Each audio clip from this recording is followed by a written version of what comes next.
Najima, we got Ron in the house. Alyssa, good to see you. How are you? How are you?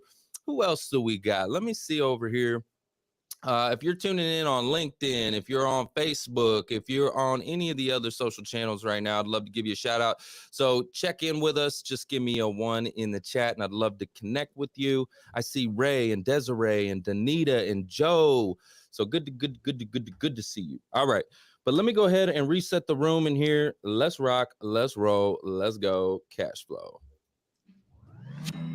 Well, good morning, good morning, good morning. My name is Trevor Houston, and this is Breakfast with Champions, the Millionaire Breakfast Club.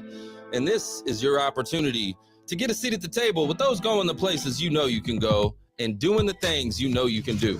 Now, we don't see this clubhouse divider with a stage on top and an audience down below. No. Instead, we look at this as the world's largest practice table, full of motivation, education, inspiration, and even a friendly competition with the positive intention of pushing your momentum in the right direction. Now listen, if you ever miss a segment, you can go download the Breakfast with Champions podcast, subscribe, and listen anytime. So head on over to bwcdaily.com, grab the link, and subscribe. All right, super excited to be here today. It is Valentine's Day. Oh, snap. And so today we got a serious conversation. Okay, we got a serious conversation. All these relationships everybody's in here. Okay, everybody's got their relationships and the relationship goals and all that stuff. Okay, well, let me tell you what we got going on today. Joining us today, we got Azadeh Atzberger, a distinguished 2-time best-selling author and the visionary behind the 12 Steps for Narcissistic Abuse Recovery. Whoo! Now, Azadeh, she shares her personal story of triumph over trauma, domestic and sexual abuse, and addiction, offering profound insights and strategies for navigating toxic relationships and finding freedom. Woo! Well, that's what we want on Valentine's Day. We want some freedom on Valentine's Day, and we don't want to be in them toxic relationships. So we're going to dive into that today. So if everybody can welcome, good morning, Azadeh, how are you? Good morning, good morning, good morning. Good morning, everybody. Happy Valentine's Day. Love still exists. Yes, it does. Yes, it does. Yes. All right. Okay. So I got to ask you, I just want to dive into this thing. Okay. Can you share a little bit of your story, your personal journey, and how you became a transformational life coach and a couples coach and all this kind of stuff? I know there's some backstory there. Like in your bio, it talks about some of the trauma and the experiences, and I'm sure that connects. So, give us some insights to your backstory for those that don't know you, and tell us a little bit about it. Absolutely. Thanks for having me, Trevor. And hey, everybody. I believe that our calling is what we've been through and what we have found victory in. And my backstory is I was born in Iran during the revolution. So I was born right into trauma and chaos and violence. And I grew up in a family system, in a culture. I call it the narcissistic culture. So abuse was groomed into me as love and as a relational template. Ouch. Right? Ouch. And can you give me some examples? Okay. I want to like, because you say abuse was like programmed into you as love. Like, talk to me about that. That sounds awful to me. And I just want to hear like what you mean by that. Absolutely. From the age 1 to 7, we are being literally programmed. And when you're in an environment when people are abusing each other and hurting each other, and you are sitting there as a sponge, you absorb it as normal, as love, as the way it's supposed to be. And so growing up in that, I kept attracting abuse because that was my relational template. That was the energetic vibe with others. So you were attracting that once you grew up, you were bringing that into your life because that was like what you knew as love. Yes. I thought the intensity was intimacy. I thought the chaos was love. I didn't know Like the it's passion. connection. Yes, the Yeah. intensity, the highs, the lows, the fights, the makeup, the makeup sex, the makeup of whatever, but then go back into that chaotic, violent connection, and then all to come back and make up again. And it's toxic, it's Mm. intense, it's crazy. I'm I've sure been you've in a heard of it. I'm relationship. sure. Hey, I've been in a relationship like that. You know what I'm talking about? The ups and the downs and the roller coaster. You know what I'm saying? Actually, they have a song, Roller Coaster of Love. You ever heard that? Roller coaster No, I of haven't. I'm You never gonna, heard that? I'm gonna have to. No, I'm gonna have to look it up and Yeah, post. Use that as one of my reels for look that sure. up for real. That's Yeah, a song. I will. I don't know who does Yeah, it, but yeah. it just reminded me of Red that. Hot Chili Peppers. Red Hot Chili Peppers. Red Hot. Oh, We got a really? comment over there on Clubhouse. Red Hot Chili Peppers. Okay, so there you go. So the roller coaster of life, of your relationship, the ups and the downs, and all of that stuff. Okay, so when did you kind of like get the aha that that's not the right way? That's not the healthy Oh, way. Trevor, Trevor. I was like, man, I'm the only common denominator in all these relationships. I can't be Oh. blaming them anymore, right? So it was Boom. you. It was you. You It was started going, me. wait a It was minute. Hmm. That's accountability. Okay, so what okay, accountability is actually something that's super important for me because I'm single. Okay, I'm single and I'm looking oh for my partner. Okay, hey, okay, and it's one of those yes, things that accountability is extremely important for me as I'm looking for my partner. I want someone who could, because I used to be a victim. I used to not yes. take accountability and point the finger at everybody else, and it was never my fault for anything. And da da da da da. But I grew up through past that, and accountability is now one of my superpowers. I make a lot of mistakes, and I know how to own up to them and try to get better. And so I want the same in a partner. So it sounds like you somehow, some way. What was it for you that all of a sudden it clicked? Wait a minute, I'm the common denominator, which is taking accountability. Absolutely. Self-awareness is everything. Accountability, self-awareness. I was like, okay, boyfriend, chaos, violence, insanity, girlfriend, the same pattern keeps showing up and I keep attracting it. So I got to start getting down to causes and conditions of how and get really good at my own patterns rather than theirs. I'm fault Mm. finding and looking at their behavior. Instead, I need to shift it and really get to know my toxic patterns and how I show up in relationships. Ooh, that's a mic That drop. was Let's that's a go. mic drop. Because you can only Woo! fix yourself anyways. I mean, you can't, Yeah. technically you have no control over the other person. Okay. You could tell them the right things to do. You could tell them, all this stuff. But you don't have any control over them and how they act. So the only thing you have control over is yourself and how you react and what you do. And so what were some of the things I want to know? What were some of the things that you were doing that were attracting some of these, bad Ready? relationships? Yeah. Ready? We're Yeah. going to Let's drop the go. mic right here.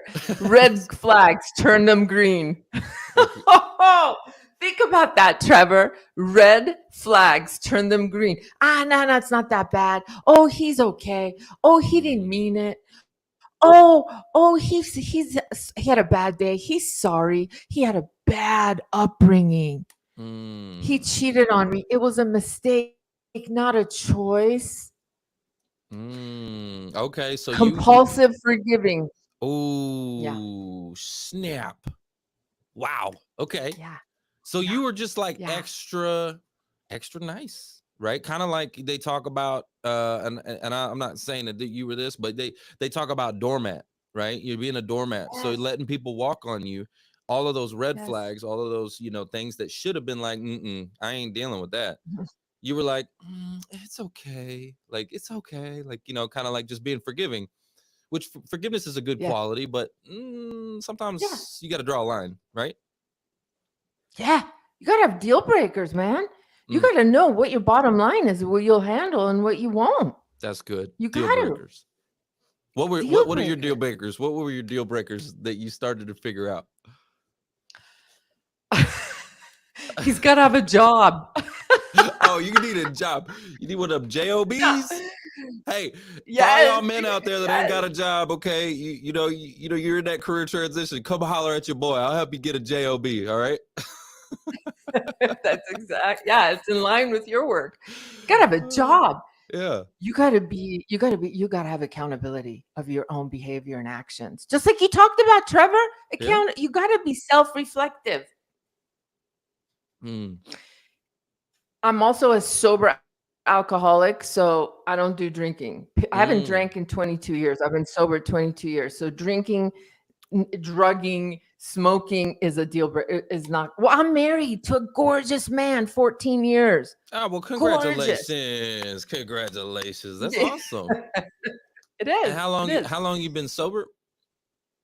22 years. 22 years, man. Congratulations for that too. That's amazing. Thank you. And so you draw Thank that you. line too. You're like, no, not doing that. Those are my deal breakers. And see, but you see, I had to change me first in order. If the person you want, you have to become first. Ooh, hold up, mic drop. Okay. My drop. Yeah. Okay, that's good. That's good. See, because you can't expect, right? Like you can't expect that, you want this amazing person and they're all these qualities and they got everything that you want in the world, but you're over here, acting a fool, right? Yeah. Yeah. Okay. So Yeah, you you can't. created a system. Okay. I hear about this 12 steps for narcissistic abuse recovery. Yeah, I want to talk about that. Okay. Because let me just tell you something. I have been accused in the past. I've been called the N-word, not that N-word, but you know what I'm saying, the narcissist word. Okay. I've been called a narcissist before. And I've heard that word thrown around a lot. Especially you see a lot of these podcasts. You see, what is it? The fit and fit. I don't remember what it's called, but they talk a lot about relationships and men and women. So you just hear this word thrown around a lot, and I know that there's a lot of truth to it, but I want to hear what your definition is because I've been called that before. Okay, I'm gonna be honest with you. I've been called a narcissist. So tell me what's your definition, and what can we do to, if you have a narcissist in your life, how can we get away from that? And then, if you are maybe have some of those traits, okay, how can we take some accountability and make a shift? Yeah, great question. It is a buzzword right now. Everybody, just because someone's having a bad day or made a mistake or had an anger snap, people are like, narcissist, narcissist. Nah, nah, nah, nah, nah, nah, nah, nah, nah. Not even close. A narcissist is a personality disorder that actually is a constant cycle. It's a disorder. It's a personality disorder which it lacks empathy. It is grandiose. It lacks empathy. It is always blame shifting. It is it literally goes from love to abuse in very short amount of time. It is a personality disorder that will break you down. In fact, instead of looking at the person so much, look at what's happening to you. Are you breaking down? Are you lacking sleep? Are you in addictions? Are you enduring toxicity? Are you showing up for this person in hope that they'll change and they haven't for, I don't know, 2 years you've been trying to get this relationship to change and it hasn't, and the cycle keeps repeating? And I'm going to give you the cycle, and then I'm going to tell you what to do if you think you are on one. Here's the cycle. And especially since it's Valentine's Day, their first hook and to get you is a love bomb. Since it's Valentine's Day, let's look at love bomb. Too much, too soon, too fast. They think you're magic. They want to give you everything. They just know you're their soulmate. They don't even know you. They just want to sweep you off your feet. And you're like, oh, I found my soulmate. They're here. Oh, it's like this. Oh, Trevor, you have a podcast, you have a radio show. You're amazing. You do so many good things. And if it's a woman, they're going to lure you in with sex right away. And if you're a guy, you're like, wow, she's hot.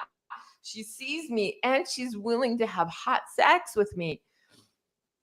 Too much, too soon, too fast. Too Red fast. flag.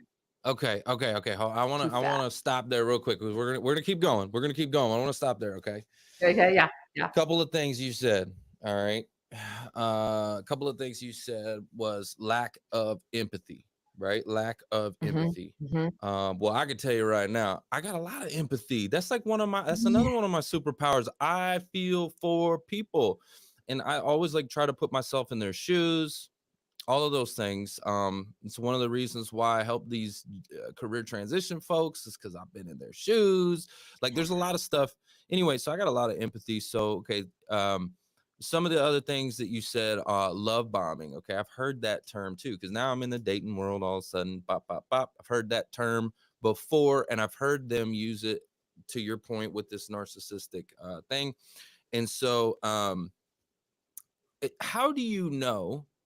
Okay. How do you know the difference between love bombing? Because I've heard and I've actually read up on it where the purpose of love bombing is to try to come on real strong to kind of like gain control. It's almost like a control tactic, right? That's what I've read up anyways. Now, how do you know the difference between love bombing and somebody who let's say for instance falls quickly? Okay, like they're like um they just fall like boom, like they know and they're like ooh, and it probably should slow down a little bit, but they actually are having those feelings. It's not a tactic, it's not a strategy, but they're actually having those feelings. How do you determine the two? How do you separate the two? Excellent question. And one word, consistency. Mm, Consistency. They stay that way with the ups and downs. Like if you come back and say that I'm into you, it's going a little bit fast. Can we slow it down? mm, Because they're genuine, they'll go with it. got it. But a Are narcissist will get pissed and push oh harder. oh okay, that's good. That's so good. So okay, Yes. if you think you have a love bomber, okay, Hmm. Hmm. maybe there's a potential that they're actually falling for you. They're like falling fast. Okay. Hmm. And so Hmm. maybe you should tell them to slow it down a little bit. If they don't slow it down, maybe they're a narcissist and they're love bombing you. If they slow it down and they go with your pace, then they're being respectful of, kind of the boundary there. Right. And they're Hmm. just, Hmm. you know, Hmm. okay. Okay. That's good. That's Yeah. good because Yeah. I'm gonna put myself on blast here. Here we go. Here we go. Here we go. Here we go.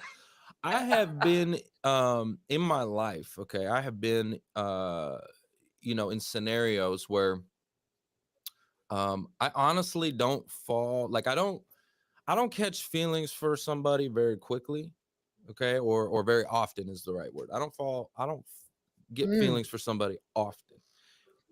So when I do, it's like it's like powerful. And the other thing for me is that I personally I feel whatever I feel very strongly. If I'm like sad, I'm like really sad and you'll know it. If I'm super Mhm, happy and mhm, excited, I'm like really happy and excited. I have like a almost like a 10x to everything, every emotion that I'm feeling, right? You'll know how I'm feeling. Um, and so if I'm like, ooh, I'm really feeling this, I'm like, oh, this girl, she's awesome. Oh my gosh, like you're gonna know about it too. And so it could come off as a little too much, right? And it has put me in the past. I've had to learn how to slow it down. I've had to learn, hey, you know what, you just take it slow. Because in the past, I know years ago, I remember it got me in the friend zone. I've been in the friend zone because girls, I'm gonna tell you what, you do that too quick, too fast, man, they'll put you in the friend zone so fast. Okay. So it's truth. It's truth because they're like, I think women like to chase a little bit. They like to chase a little bit. And yes, so if yes, yes. if they think they already got you, right? They're like, "Oh, Mhm, he's already in mhm, love with me." mhm, You know what I mean? Like mhm. Yeah, yeah. They're like, oh, you're like my brother. Exactly. Yeah, I love you like exactly. a brother. They put you in the friend zone so Exactly. fast. You're like my best friend, right? I've been Yep. in the friend Yep. zone before. So anyway, tell me about that. Let's talk about that for a second. Yeah. Yeah. You're right on. Anything healthy goes slow. Put it this way, Mm, a narcissist wants to hook you in 6 days, but statistically, a relationship, you can move it to the next level from 6 months to a year. So anywhere between six mm, months is kind of like when you really can see, well, this person is starting to stay consistent, they're communicative, they can pick up on my cues, they're not pushing too hard too soon. But if you push too hard and you're frantic and you're trying to nail that person and hook them in, the other person's going to go, what's the urgency? mm, Wait, slow down. That urgency is a sign of low self esteem and insecurity. mm. What's the rush, man? What's the rush? Oh snap. Oh snap. Okay, so what you're saying is, okay, in the past where I have been like a Yeah. little puppy dog. What they call it, puppy love. Yes. That's what it is. Puppy Yes. love. Yeah. Yes. Whew. And so it's an insecurity, especially if you feel like it's not being reciprocated. Okay. Now, what if it Hmm. is? Let me ask you that question. What if you go a little fast and they're matching your energy and they're going fast too? What does that mean? Is that a red flag too? Or could it It's potentially just be like something really good going on there? What, talk to me about that? Or maybe they're just yeah. not like, yeah, Yeah. yeah, yeah. You talk to me. Yeah, of course, Trevor. I think that's a better case scenario. Okay. But remember this, remember this. What goes up must come down. Okay? Oh, What snap. goes up must come down. So if it's both of you and you are able to communicate it and stay in realness of communicating, then it's a good chance. But if it's one person that's constantly at you, that's a harder situation. Mm, So you listen, we don't know anybody unless we see them go through all of life's challenges and how they respond to it. That's how we really get to know somebody. mhm, So when we show up all frantic and crazy and puppy love, it's coming from a place of a wound because I'm going to respect myself and I don't know you. I'm going to go slow even though I think you're hot and you're yeah, molasses and you're yeah. sees candy. I got to go slow cuz I got to respect me. I don't know you. That's so good. No, no, Right? no. That is so good. I'm gonna give you another mic drop for that. Okay. Because Yeah. here, Yeah. here's what's going on in my world. So, and I love we're having this conversation. I love it's Valentine's Day, right? And like, you could Yeah. just use me as like your guinea pig. Okay, you're the coach. Okay. Okay, and Okay. I'm single. I'm dating, and so you need to coach me up on this podcast. Okay. So here's what's Okay. going Let's on in do my it. world, right? You're in the apps and whatever, and you're listen, like, honestly, there's a lot of like, it takes a while for me to be like, oh, this one checks a lot of boxes. Okay, this one's got, because I've never been married, I don't have any kids and stuff like that. And so there's like, I have a checklist. Literally, I took some time. I was on a flight and I took some time and I wrote down exactly like I was like, you know what? I need to be intentional about what I want. Okay. I need to be very, very intentional, because otherwise I'm just gonna get back into something. I'm just gonna, let life, take me in a direction I don't necessarily want to go. So I need to be specific. And I wrote down probably like, I don't know, 50 to 75 different things. Some of them were like nice to haves, right? Some of them were deal breakers. So I had to have my deal breakers, like you were talking about your deal breakers, right? So and going through the app, man, it's like, woo, there's a lot. This is very rare that I find someone that I'm like, okay, boom, this actually matches up. But so I get excited. I get a little excited. I'm like, oh, okay, this could be something here. Let's go. Let's check it out. But to your point, you still don't know these people. You got to slow it down a little bit, right? You know what I mean? You got to take your time. What's the rush, right? Yeah. What's the rush? And here's the other thing. I'm going to hit on 2 points for you because very powerful. When you're frantic and you go fast, too soon, too fast, that's also being a target for narcissistic abuse. They see Mm. you as needy. And so Ooh. they weaponize that. They see that as needy. Mm. And then the other point I want to make, Trevor, you're going to love this. Are you ready? I'm going to I'm ready. really give you a high five right now. I Let's did the go. same thing with my husband. I made a list of who and what I wanted, the deal breakers and not so bad. And I'm telling you, son of a gun, if he's like 9 out of the 10. I made Nice. that list on a train with my girlfriend because I was sick and tired of Yep. finding these guys that turned into like clowns. So I made the list and I still have it. It's ripped, it's got coffee, it's got teardrops on it. I still have it and we reflect on it. That That's list is amazing. fire. I'm telling you, what you did is like what I teach my clients. Make a list of what you want. What do you want? What do you Yeah. want? Yeah, a lot of times you don't know. Right? Like you don't know, and I had to really put some time. I had a flight that didn't have Wi-Fi, right? So I'm like, I'm on this flight, like bored out of my mind, and I'm like, nah, I had my computer with me 'cause I didn't know that it didn't have Wi-Fi. Okay, so I'm on my, I like, okay, so I pull it out, and I'm like, what can I do? Let me just pull this thing out. Let's get this is important to me. It's really important. So started writing out the list, and yeah, I think that's good. I want to ask some other questions, okay, about Please. narcissistic behaviors and things like that. Okay, because again, Mhm. we were talking about it's a buzzword. You get called narcissist. Like I've been called a narcissist before, right? So and you hear it a lot directed towards men. Men are narcissists. Blah blah blah blah blah blah blah. Can women be a narcissist? Absolutely. Little old ladies in grocery stores can be a narcissist. Mm, 100%. mm. Yes. Yes. Okay. I mean, I'm asking because some of the Yes. things you were saying, I was like, I met some of those before. I was like, and just like a narcissist too, to call you a Yeah. narcissist, just saying, because they're blame shifting, they're just like flipping it off of them and putting it onto you. So, okay, Trevor, a narcissist's projection is their confession. ooh, Think or about that for a reflection, second.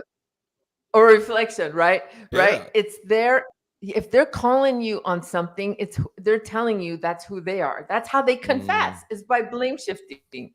mm. Some of Mm, these shows, okay, some of these shows like mhm. Bachelor and Bachelorette and all that kind of stuff, okay, they start using all these buzzwords, okay, gaslighting, narcissist, things like that. And it's like, ugh, some of that stuff, I'm telling you, because I've been called all of that. You're gaslighting, all that stuff. And it's like, man, uh where's all this coming from? What is going on? Why are men and women so right now? I mean, there's all these like podcasts too where everybody's trying to figure it out. Like there's like conflict going on between men and women right now. I don't know what's going on. What's your opinion on that? I think, and you're right, and I'm going to base it on my marriage. The number one reason why people have conflict and they start blame shifting and gaslighting is because no one's taking responsibility for themselves, but most importantly is lack of communication and Mm. vulnerability. Ooh. Nobody wants to admit it hurts. Nobody wants to say I need more of you. Nobody wants to get vulnerable. Nobody Mm. wants to get super emotionally honest. They rather you assume what they're thinking and Mm. fill it Mm. rather than admit it. Do you get what I'm Mm. saying? You They know, I want you to know. figure out what. Oh, I know exactly what you're saying. Okay. Because I know Okay. exactly what you're saying. It's like, I can't read your mind, right? I have said Yeah. that. Like, I'm not a mind reader. I've literally said that. I'm not a mind reader. You're just gonna have to tell me exactly what you want. And I'll make sure we get it done. Like, just tell me exactly what you want. But if you don't tell me, right? Like, I can't read your mind. And I think sometimes, and this could come from the difference between men and women, men being more like kind of more like direct, rational, like thinkers, problem solvers, and women have a little bit more like emotional, things like that. And like, so for me, I'm like, I can't read your mind. And I think a lot of times the woman like wants you to know how she's feeling. Like, you should know, you know what I mean? Like, you should know. I've heard that before too. Like, you should know. Like, no, I shouldn't. Not unless you tell me. Like, I have a monkey brain. like, like, just tell me what you need. And me as a man, like, I want to solve the problem. So I just want to do it. Like, just tell me what you need. So where does that come from? Where does this mind reading stuff come from?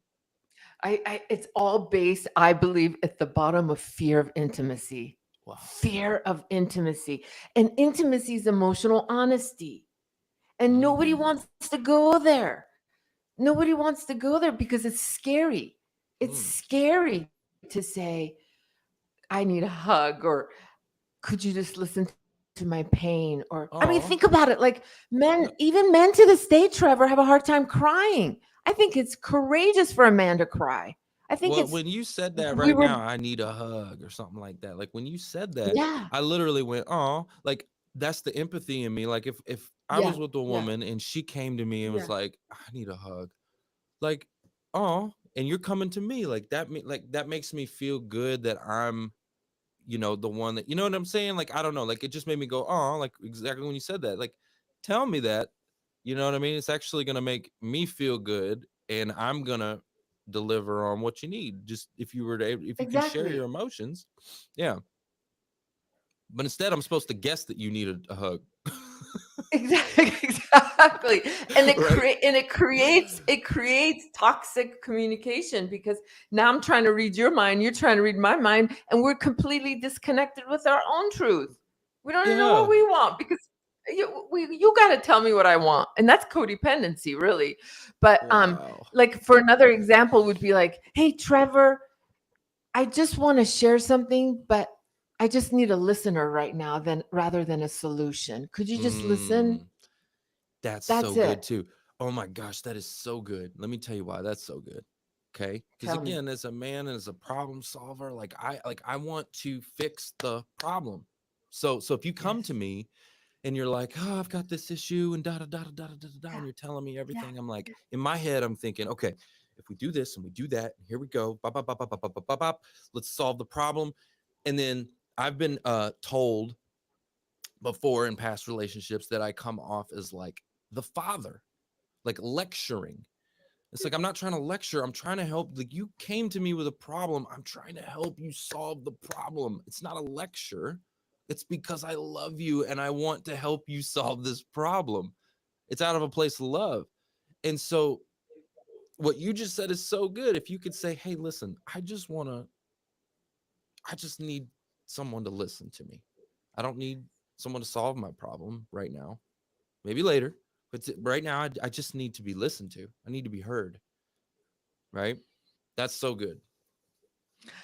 You know what? And yeah, and Trevor, we don't let people's conscience speak. We want to get inside their head and make their opinions change and solve their problems.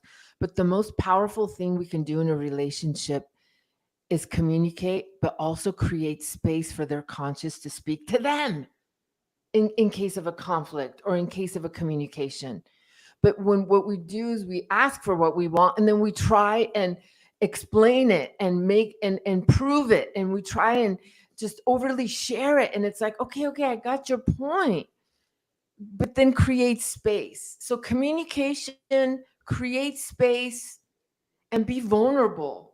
And none of those will exist in a narcissistic relationship. Mm, None. None. that's really good. That's so good. Vulnerability, okay, is Yes. also, I'm going to tell you something. Vulnerability is also another one of what I consider one of my superpowers. Um, I get vulnerable on this podcast all the time too. Just so you know, like Yeah, the yeah. audience, I get messages all the time from people because I just want, like, number one, when I bring people like yourself on the show, I'm learning. I'm trying to learn. I use this podcast as a learning pad for myself. Okay. Yeah. And so I come in here and I get vulnerable. I don't care that there's people listening and da da da da. Like I kind of tune that out. I'm like right here with you trying to figure out life and vulnerability, right? It takes vulnerability to be able to do that, you know? I don't come in here and like, I know it all and I got it all figured out. And like, no, I don't. I don't have it all figured out. Right. That's so amazing that I get to lean on some amazing people who have figured some things out, and I get to ask questions and do all this kind of stuff. But a lot of times that means vulnerability, you know. And so I love that you said that. I love that you shared that. I think that's amazing. Okay. One of the things else I want to ask you is, let's say there is that real narcissist out there. There's that narcissist. Okay. What are some red flags? I want to hear some red flags of abuse, and people go, "Oh, I got me a narcissist in here." And then what should they do? Yes, yes. So I'm going to give since your work is so much about jobs, we're going to do a narcissist boss as the example. Ooh, How's that sound? snap. Let's Ooh. go. Let's do boss. Let's do boss. I might be one of those. I don't know. I don't know. Let's find out. That could be me. Maybe I'm that. You Let's know find what? out. Can I There just should tell be you a though, game. when you're Let's make a game. This should be a game. You know you're a narcissist, win. You know, like this would be awesome. Okay, go yeah, ahead. that would be awesome.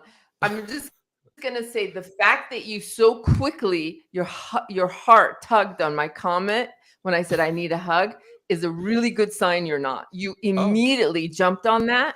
okay, That's cool. you really and that for me is a sign because you not only verbalized it that it touched your heart, but it touched your heart so much that you had to immediately make a comment. To me, that's one sign you are not. Let's go. Okay. Okay, I got one. Okay, let's go, boss. Got one check box. So let's say you got a boss. You got a boss, and here's what you look for in a boss: super grandiose, takes credit for all your work, Oh, takes credit for your work, loves to stand and preach, but doesn't follow it with action. Makes you makes you think that they're amazing, but if you really go behind in their office, they're not doing much at all. They're getting everybody else to do it, and they're threatening them if they don't do it with their job.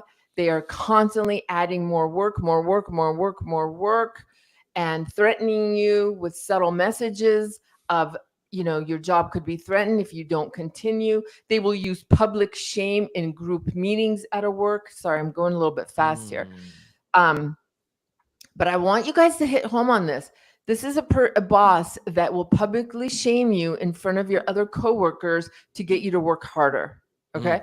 This is someone that comes off and everybody thinks they're amazing, but if you really look at it, they're not really doing much. They've got a lot of people working to the bone. So let's say you got this boss. Oh, and also at reviews, because I'm using my own example, at reviews in your job, they will literally look at what you're not doing versus what you are doing. So there's not a balance. Okay. These are traits. Yeah, they're looking at They're all all the looking at negative. the negative. So, okay, one thing you said real quick I want to touch on is Yeah. the public shaming in a group setting. So I have had this.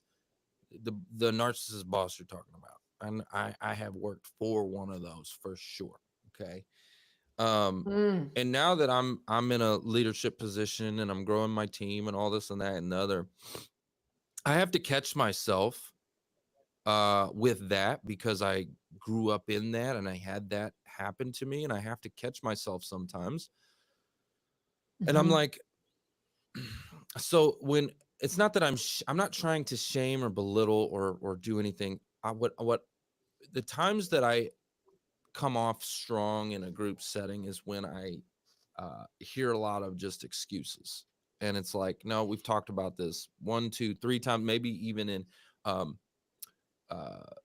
not in public. on a one-on-one basis. We've had Mhm. this conversation, Mhm. and it comes up in a public setting, and it's like, I'm not afraid to call BS out when I see it. And maybe that's something I should, like, I have this conflict, actually. I have this conflict with myself Mm. because I do, because I know, like, I don't know, I think about a coach, like a football coach.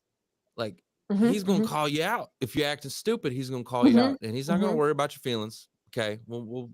Like, we're not Mhm. here about feelings right now. We're here about winning a trophy. So I Mhm. have a little bit of Mhm. conflict there because I see that side, but then I also see the side of, Mhm. like, you know what? That probably could have waited. That probably could have, I probably didn't have to say that in public, or like in front of everybody else. Cause Mhm. my intention Mhm. is not to belittle them, but it probably did. Right. And Yes. again, Yes. intentions and what's reality, you know. So anyways, talk to me about that, because I do have a little bit of conflict there on style of leadership and how to address those situations in a public setting. That's an excellent question, and we want to lead with empathy, and we want to lead as as people that can meet them where they are. So I would here's what I would do, because where I used to work at Cleveland Clinic before I started my own business, I was actually the one that was working with the ones that were troubled, our employees. Mm, And so what I would do is what I found most impactful is I would pull them aside with compassion and mm, communicate to them what they're doing and how it affects negatively and versus what they can be doing, and how I have seen them do this other thing because they have it in them, and I will bring examples mm, of how they have done it and have made an impact. And then if it continues, then I take phase 2, phase 3 communication. What I have found is when you pull them aside and show them respect and give them an example of what they're doing is not working versus what you have seen them do work. So I bring a balance into it. ooh, that's so Uh, good. uh, it's the balance. I'm telling you, because when I leave the conversation with, I've seen you do this and I Mm. know you can, and you were so impactful, and you made such a difference in our team. I'd like to see you do the same thing with this. That's so I've good. seen people literally leave happy rather than resentful at me, Ooh, that's so right? good. My freaking drop. I love that. One of my assistant actually told me, her husband manages a big team and all this kind of stuff, and she told me one of his strategies. Mhm. And she said you got to do like the sandwich strategy or something like that. She called it the sandwich strategy, where it's like you give them a Oh, compliment, right? yeah. And in the middle is like, hey, this is what you need work on. This is where you're kind of messing up, and then followed up with another like compliment, like something. So in between, so it's like Mhm, positive, mhm, negative, positive, right? So she called it mhm, the mhm. sandwich or something like that. Anyway, but I thought that was really good.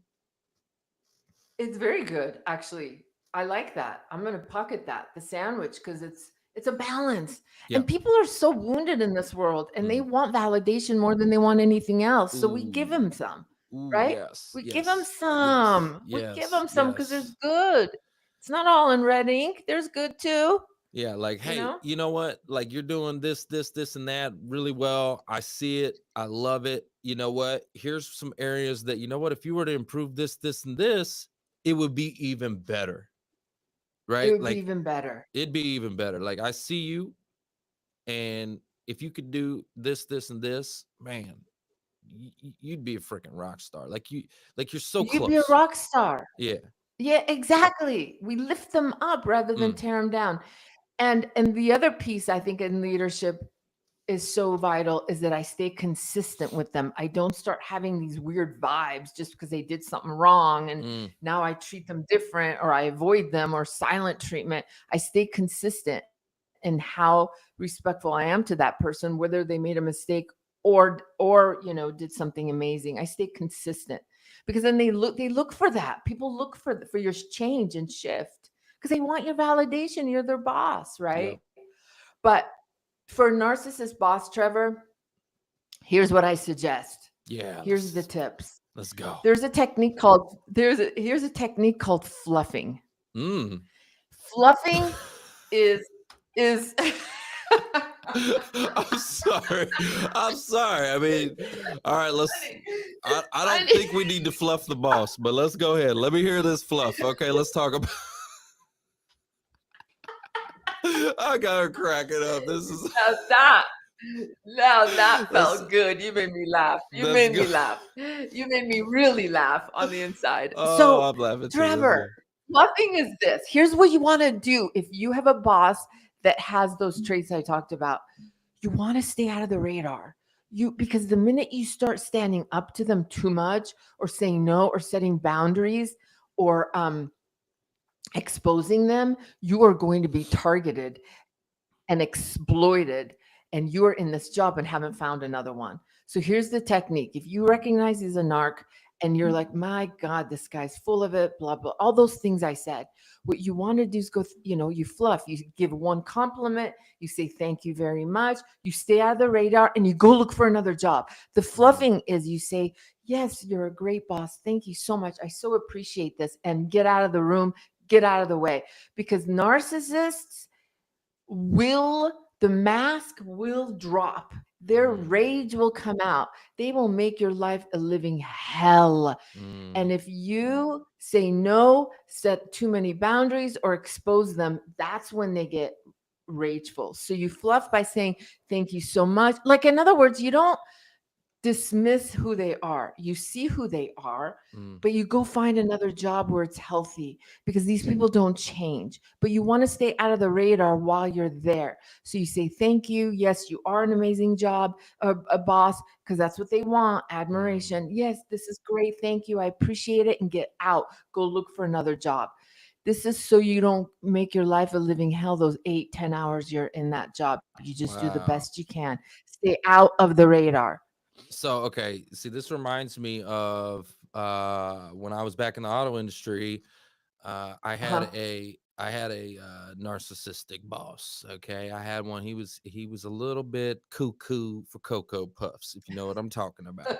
He would scream and yell and cuss and get in your face and throw papers around and like, oh, I mean, like, it was insane. And not a lot of people could work for him for whatever reason. And maybe you can tell me, maybe we can figure this out. For whatever Yeah, reason, let's I was in my early 20s, and yes, mhm. I did not like it. There were many times where I wanted to fight him. Matter of fact, we almost got in a fight because I would sometimes challenge him. But like, for Oh whatever god. reason, I actually responded well, and he would say something to me, and the way I would fight back would be by going out and selling the car and like proving him wrong. And it like triggered me to be better for whatever reason. And I became the top producer there. And like, me and him kind of became like Bill Belichick and Tom Brady. Like, there was eventually became a trust that I was gonna deliver. Like, I was the top guy. Like, and he would call a play and I would run the play and I would execute. And so, but there was a lot of friction, and there were a lot of times where literally there's a guy that literally had to hold me back, because me and him were going to go to blows. I mean, it got ugly a lot of times anyway. So can you maybe you share with me, what are your thoughts? Why did I why did I perform well under that type of pressure? And other people, they couldn't just handle it. They literally couldn't handle it, and they were like, I got to get out of here. Wow. Okay, so since you have shared with me that you want to learn on Hmm. here and you want to be vulnerable, so Let's I'm going to go. throw a couple questions. You ready? Let's go. Let's You go. ready? Let's Okay. go. Was My first question to you is, have you always been trying to seek approval from your father? Hmm. Interesting question. How do I respond to that? That's such a good question. Have I always been? I probably yes. So when my parents split up, uh, Mm. I stayed with my mom, and I wanted to stay with my mom because that's where the friends were, and there was no discipline. I got to do whatever I wanted to do, and I did get in a lot of trouble as a teenager and stuff like that. And my dad, he was always there. He was always there, but I didn't really want him around because he was the discipline.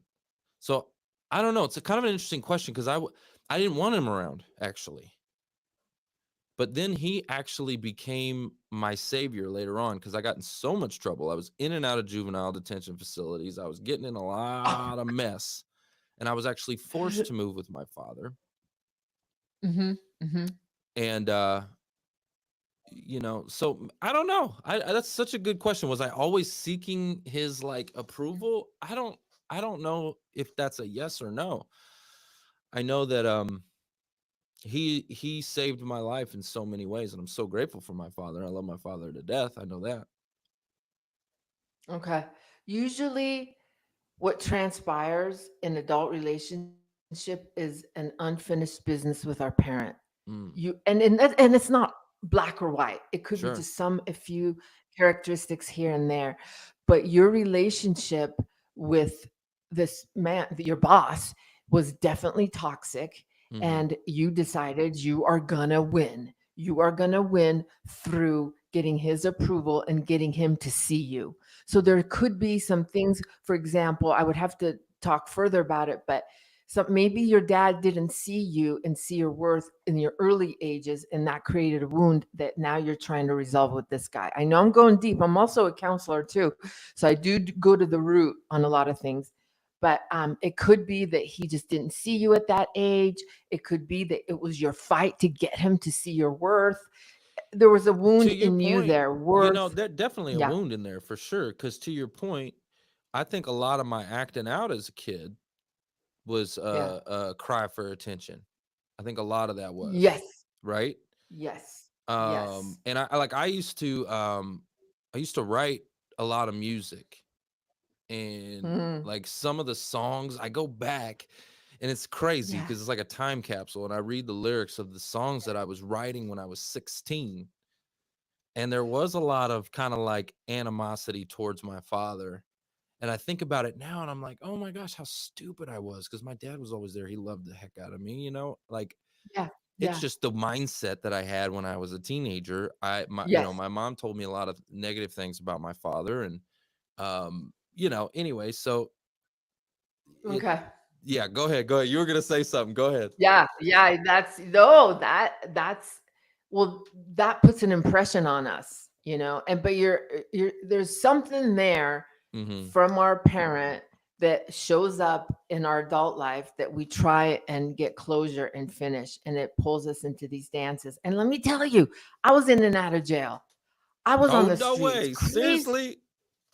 Oh, in my 20s, drinking, drugging, in and out of jail, domestic violence, just like heavy metal rock star, just all of it. And I still listen to heavy metal though. I still I like it. I was Thug But Life, all of okay, and that. I still listen to Tupac, okay, but I was Yeah, Thug Life yeah, for shout. for sure. But I wanted attention too, just like you did. There was Yeah. something in us we weren't seen or loved or given worth, something. So that dance with your boss, Mm. you had to No. prove yourself. Oh, that is one. No, okay, now that 1000%. Because Yeah. okay, I told you, yeah, my whole life growing up, I was a screw up. I was a nobody. I was in and out of jail. I was told I was never going to be made in anything, and they were trying to put me on medication and all this kind of stuff because Oh I was yeah. like a damaged product. You know what I'm saying? Like Yeah. that's Yeah. the way the world looked at me. Okay, and so the auto industry was literally the first time I became good at anything in my life. I wasn't good at school. I wasn't good at any, like, this was Oh. the first time I remember, literally, I remember I was there for like maybe 4 or 5 months. Okay. I'm brand new still. Okay. Brand new. And I get a pat on the back from one of my managers, and he says, "Hey man, great job. You're in second place. Keep it up. You're in great job." And I said, "What? Second place? I'm in sec I'm I'm in second place." And I look over at like the first place guy, and he had been there for like 15 years, like a veteran, you know what I'm talking about? And I'm like, he's got all the trophies and da da da da. And I'm like, I'm right behind him. No freaking way. This was the first time I'd ever had like a taste that I could be the best. I could be like, what? And it just freaking sparked something in me. I had to be the best then. I like at that point, I'm like, now that I knew it was possible, I had to, and it put me in overdrive.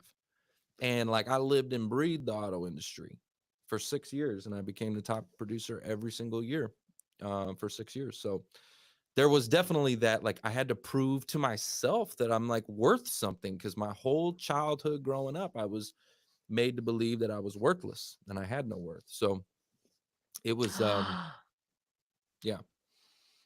That's it. That you were going to go down and dirty to prove yourself Mm-hmm. to the world, Mm-hmm. the jails, society, father, the boss. I'm going to prove to you all what I'm made of.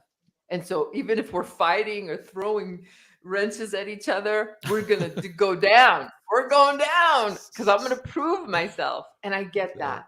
that's That's it. warrior mentality, actually. That you figured it out though. Look at that. Look, we had some, back and forth here. That's it. That's exactly what it was. I had to prove Hmm. myself, Hmm. not only to myself, but to the world. And I remember, like, even after I had done it the first time, Hmm. became the top producer, Hmm. then I heard these words. Somebody said something to me about don't be a flash in the pan. Like, this could have been just a fluke. Like, and I had that like Mm-hmm. doubt in my head, like, well, maybe you know, can I actually do it again? Right? Mm-hmm. Mm-hmm. Like, maybe I Mm-hmm. can't Mm-hmm. do it again. And this was just a flash in the pan. Like, oh hell no, I don't want to be a flash in the pan. Like, I need to be the best. And like, you know what I mean? So I had to prove it again and prove it again and prove, and proved it 6 times in a row. It was one of those things. And then to the point where, anyway, there was a toxic environment where I was at. Still, it's toxic. And so I had to leave. I had to get out and make an escape. But anyways, that is where it comes from. That is where it comes from. Okay. So what does someone do? Like you said, they got that toxic boss. Um, like when do they know they should go? Because for me, again, somebody could have told me, hey, dude, he's crazy. Okay, you got a narcissistic boss. Like, get out of there. But I stuck it out, and again, for me, it drove me, and I became the top producer there over and over and over. So when is enough enough? When should you say, "Hey, I'm out"? Yeah, yeah, that's such a good question. If you are, first, I'm going to say if this is you, and then what to do. If you are constantly saying yes, you're losing sleep, you're giving up your goals, dreams, commitments for the sake of this job. If you are Mm, doing everything in you, like Trevor and I just talked about, pleasing, proving, trying to get this person to finally validate and see you, give you the award, give you the raise, and it's not happening, and you keep canceling yourself for the sake of this job, you are getting sick. You're getting sick. You are getting sicker, and you're going to get sicker and sicker. What I would say is draw your bottom line. mm, How much are you giving to this job and abandoning self in your life? How much are you losing of yourself to this job? And what you can do is do the fluff, because you don't want what Trevor and I have had was to go toe to toe with the boss. you want you want you want with integrity to do an exit plan. Now, mm, you can now you if you but also if you have had the conversations, you have set the boundaries, you have verbalized yourself, and you're not being seen and heard and actually demonized for asking for your rights, mm, that's a really good sign. You want to just find a healthy job. While you're there, though, don't do anything that's going to trigger you or damage you. You want to go look for something else. Man, I used to work, I'm also an addiction specialist. I used to work in recovery homes, and the overdoses were starting to really get to me. No one was being mean to me. I lost my brother to an overdose 5, 6 years ago. The overdoses were getting to me, man. So I was like, I'm I got to sorry. take care of me. I'm just going to go. Thank you. I'm going to go start my own business. Wrote 4 books in 4 years And now I'm my own boss. Now I was able to do that. I have a husband and so on, but you've got to find your truth and your happiness, because jobs should not be killing you. Mm, It should not be killing you. mm. It should not be. That was a long answer, but I hope, did that answer for you, No, Trevor? absolutely. Listen, for everybody tuning in, okay, if you're working in a company that's, toxic and you got that narcissistic boss and it's just you go Yeah. home every night and it's just this like pressure cooker, you know what I mean? And like you don't want to get up in the morning, okay? You're Yeah. like that the eggshell feeling every single day, walking on eggshells. Okay, because that's bad enough when you go home and you got a relationship like that. Okay, because I've been in relationships like that where literally you feel like this tension and this is walking on eggshells. Ugh, ugh, that's like gross. I hate that feeling. Okay, So you do don't I. if Yeah. that's the way it is every day for you in your job, it might be time to reevaluate it. And it doesn't mean that what you're doing is wrong. It doesn't mean like the actual Hmm. job, the industry, the role is wrong for you. It could Hmm. be the people, okay? The people you're working for that are wrong for you. And maybe there's a better place. But I also want to just caution the grass is always greener. It's not always greener. And you can also hey, can we get a mute over there? There we go. Wait, hey, can we get a mute over there? Um, so yeah, the grass isn't always greener, guys. The That's grass true. Yep. grass is not always greener, Very and true. but you need to evaluate that for yourself. I can't tell you that. I cannot tell you what's right for you. All I can tell you is that if you are going through the time or season in your life where it's just like a pressure cooker, you're walking on eggshells, you hate waking up in the morning because you got to go to this job. Like that's not good for your mental health. Which ultimately, Mm-mm. if you think about yourself as like an ATM, like you produce income, right? Mm-hmm. Well, if you're working for a job that's like crushing you and killing you, it's actually crushing and killing your ability to produce income as well. Over time, it can, right? Yes. You know what I Excellent mean? point. I mean Excellent. that extra Yes. stress Yes. and pressure, Yes. like there's a lot of people that have heart attacks and strokes and all this kind of stuff from like stress and pressure. So if you're putting so much stress and pressure, there's too much. And if that's the case, well, you probably should go somewhere else. And maybe you have to take a step back, right? To Mm-hmm. to have a Mm-hmm. slingshot Mm-hmm. effect. Okay. To have that Mm-hmm. slingshot effect. And that's what I had to do. I had to leave the auto industry, take a step Mm-hmm. back in my income. I did. That's what, I went Yeah. out and Yeah. became an entrepreneur and started into financial services and all that kind of stuff, which I didn't know what I was doing yet. Okay. It was brand new. And so I had to take a step Mm-hmm. back. I made less Mm-hmm. money, right? To Mm-hmm. have a slingshot effect. And so, guys, just think about those things. If that's you, I feel for you. I've been in those shoes. I know what it's like, Mm-hmm. and I feel for you. But I can't make that decision for you. You know what I mean? So, Mm-hmm. Yeah. Yeah. this has It's been an amazing, absolute amazing episode. I could talk to you all freaking day. Seriously, I really, really, really could talk to you all day. Like we need to. Matter of fact, maybe we'll do a second episode or something like that. We'll dive a little bit deeper. But where can the audience connect with you? What's your best place to connect? Is there you have a special platform like Instagram or LinkedIn, or where should they connect with you? And do you have anything that you would like to offer the audience, or programs or anything that you got going on you want to put some spotlight on? Yeah, definitely. Trevor, thank you so much for having me. And thank you so much for talking about some of your pains that we could unhash for the audience here. That's really, it's in the experience and in the details that we heal and we grow, that the conscious mind picks up. So thank you for that. And okay, so I am on Instagram. I'm on all of them, but Instagram seems to be the one growing the most. So hit me up there. Break free, rise and rebuild. Break free underscore rise and rebuild is my Instagram. All my books, I have 4. They're all on Amazon. I have now, I will be launching pretty soon self-paced classes that you could just go and self-pace and don't have to see me every week. You can just go sign up for that. That's coming out. A lot of cool stuff coming out. I'll be in Dallas next week and see our friend Amberly. And let's see what else. Snap. Oh, Snap. Yes, Let's go. yes, yes. Amberly Let's Lago. Y'all go check go. her out too. She's amazing. She's one of my favorite people in the Yes. world. She's awesome. Yes. Amazing. Amazing. What a leader, right? What a leadership.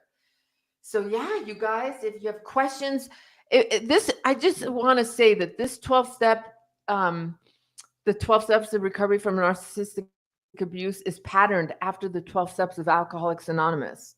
And I had to get permission for that. And I had to write a formula that worked for me and helped me get sober and apply it to narcissistic abuse. So it is a formula. There's prayer. There's prayers in there, and there's some writing and understanding. I really believe this was divinely written by God, and I'm the pencil. So I really believe if you are in a relationship or have been in a narcissistic relationship, $13, if you can't afford me or a therapist or a doctor or whatever, get that and just go through it on your own. You will have light bulbs. Dang. And that's what we want. 13 bucks, y'all. 13 bucks. 13 bucks. Listen, I went to McDonald's the other day. It was $13 for a combo. Like, come on now. Look, we need to eat McDonald's or we need to change our life. Which one you want? Exactly. You know what I'm saying? Exactly.